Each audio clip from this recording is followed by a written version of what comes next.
বাংলাদেশৰ যি political development হৈছে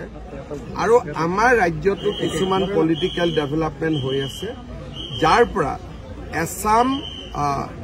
ধৰ্মীয় উগ্ৰপন্থী মনোভাৱৰ লোক এটা নতুনকৈ তেওঁলোকে প্ৰাণ পাই উঠা আমি দেখা পাইছো সোশ্যাল মিডিয়াতো এনেকুৱা মানুহ দেখিব আৰু বাস্তৱ জীৱনতো দেখিব আৰু যোৱা 7 দিন ধৰি ধুবুৰীত যিখিনি ঘটনা হৈ আছে সেইখিনি অত্যন্ত নিন্দনীয় আৰু গৰ্হিত এইটো এটা হনুমান মন্দিৰ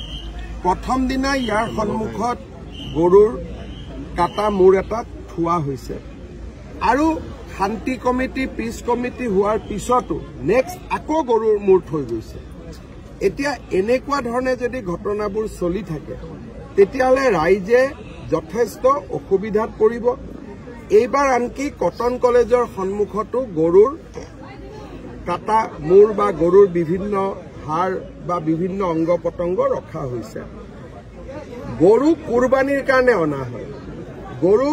ৱেপনাইজ কৰিবৰ কাৰণে অনা নহয় এতিয়া একসাম লোকে ভাবে যে এই জায়গাটোত যদি মই বাৰে বাৰে গৰুৰ মাংস আনি থাকো তেতিয়ালে মানুহটোৰ পৰা হিন্দু মানুহখিনিয়ে মাটি বিক্ৰী কৰি গুচি যাব টাৰ্গেট নাম্বাৰ 1 দ্বিতীয়তে ধুবুৰীত ইয়াতে নবীন বাংলা বুলি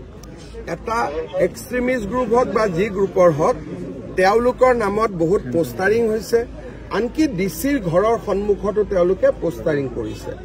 গতিকে ধুবুৰী ঘটনাখিনিক আমি সিৰিয়াছলি লৈছো মই অলপ আগতে আপোনালোকক সাৰ্কিট হাউছত কৈ আহিছো যে ইয়াত ৰেপিড একশ্যন ফৰ্চৰ পৰা CRPF আমি ডিপ্লয় কৰিম আমাৰ অসম পুলিচো থাকিব শুট এণ্ড চাইট অৰ্ডাৰ থাকিব আৰু যিসকলে এই কামবিলাক কৰি আছিল তেওঁলোকক আমি আইডেন্টিফাই কৰিম তেওঁলোকক আমি এৰেষ্ট কৰিম তেওঁলোকৰ ওপৰত আমি ব্যৱস্থা ল'ম 163 উঠাই দিয়াৰ পাছতো নিখাৰ ভাগত বহুত ঠাইত পাথৰা হৈছে মইতো নিজেই কৈছো পাথৰা হোৱা খবৰটো পায়েতো মই আজি ইয়াত আহিছো যদি পাথৰ নহলহেঁতেন মইতো ইয়াত নাহিলোহেঁতেন ৰাতি যে শিল মাৰি আছে মানুহৰ ঘৰত সেই খবৰটো গম পায়েতো মই ইয়াত আহিলো গোলকগঞ্জত যেতিয়া প্ৰথম ঘটনাটো হৈছিল তাৰপিছত ইয়াত দুবাৰকৈ দুদিন ঘটনা সংঘটিত হৈছিল এই ক্ষেত্ৰত সিকিউৰিটি লেবছৰ এটা সিকিউৰিটি লেব শব্দটো এনেকুৱা যে ইয়াত এবাৰ গৰুৰ মূৰটো আহিলে শান্তি কমিটি হল হিন্দু মুছলিম গোটেইখিনি মানুহ বহিলে তেতিয়া পুলিচেওতো কি ভাবিব যে বুজাবুজি হল ৰিপিট আকৌ কৰিব সেই কথাটোতো পুলিচে কেতিয়াও নাভাবে আজি যদি আমি ইয়াতে বহি হেণ্ডশেক কৰো সকলো মিলে SP ডিচিৰ সন্মুখত শান্তি কমিটি হয় তেতিয়াহলেতো অলপ অলপতো পুলিচেতো সদায় ৰাইজকতো সন্মান কৰিয়ে পুলিচ চলিব লাগে কিন্তু যেতিয়া তেওঁলোকে মানা নাই যিয়ে গ্ৰুপ নাথাকক কিয় শান্তি কমিটিৰ কথাও মানা নাই গতিকে এতিয়া police is free to take action এতিয়া আমি একশ্যন ললেও ইয়াত ক'বলগীয়া কথা একো নাই কাৰো সাথে গুৰুত্বপূৰ্ণ প্ৰথমতে ধুবুৰীৰ এই প্ৰথমতে ধুবুৰীৰ ইয়াতে পাওয়া গেল তাৰপাছত তাৰ আগতে গোলকগঞ্জত পোৱা গ'ল কালিলে স্যাৰ 21 যিটো কালী মন্দিৰ মহামায়া মন্দিৰৰ সন্মুখত আপত্তিজনক বস্তু আছে এইটো ফৰেনচিক লেবত উঠাইছে কটন কলেজত তাতো মই এই কথাখিনিতো মইতো আপোনালোকক কৈ আছো যে এইটো এটা গৰুৰ মাংসটোক ৱেপনাইজ কৰিবৰ বাবে চেষ্টা কৰি আছে ইনফ্লুয়েন্স বাই বাংলাদেশী আমাৰ ঘৰতো কম মানুহ আছে নেকি এনেকুৱা আমাৰ বাংলাদেশতো এটা ফেক্টৰ কিন্তু আমাৰ নিজৰ অসমতে এনেকুৱা মানুহ বহুত আছে কটন কলেজতো আৰু বাংলাদেশৰ পৰা হিটো পেলাই থৈ যোৱা নাই গতিকে বাংলাদেশটো এটা কিন্তু অসমৰ ভিতৰতো এনেকুৱা শক্তিটো আছে এই যে মানসিকতা গঢ় লৈ উঠিছে স্যাৰ ধীৰে ধীৰে বিষাক্ত ৰূপ লৈছে সমগ্ৰ নামনি অসম তেওঁলোকৰ বিৰুদ্ধে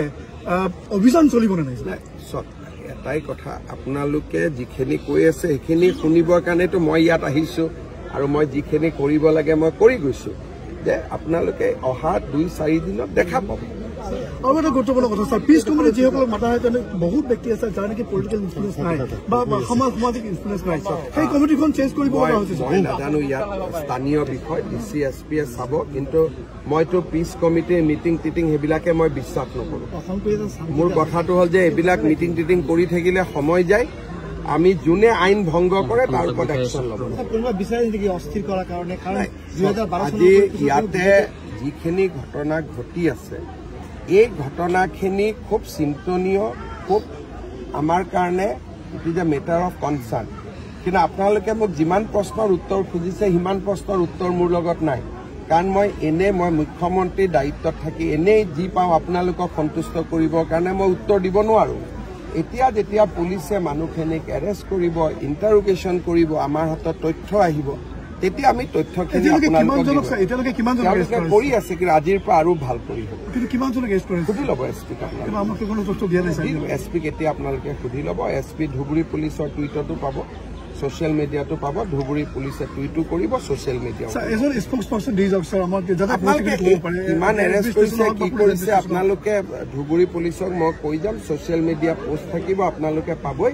আৰু এছপিকো আপোনালোকে লগ কৰিব মই কৈ থৈ যাম চাইবাৰ ক্ৰাইম ইতিমধ্যে আৰম্ভ হৈছে কাৰণ ধুবুৰী ঘটনাক বেলেগ ৰূপ দিয়াৰ চেষ্টা কৰিছে বেলেগ ৰূপটো দিটো লাভ নাই না ইয়াতে গৰুৰ মূৰটো থৈ গৈছে আৰু ইয়াৰ ৰূপৰ কি কথা আছে গতিকে এইবিলাক য'ত যি কোনে লিখি থাকক আমি যিটো দেখিলো এইটোৱে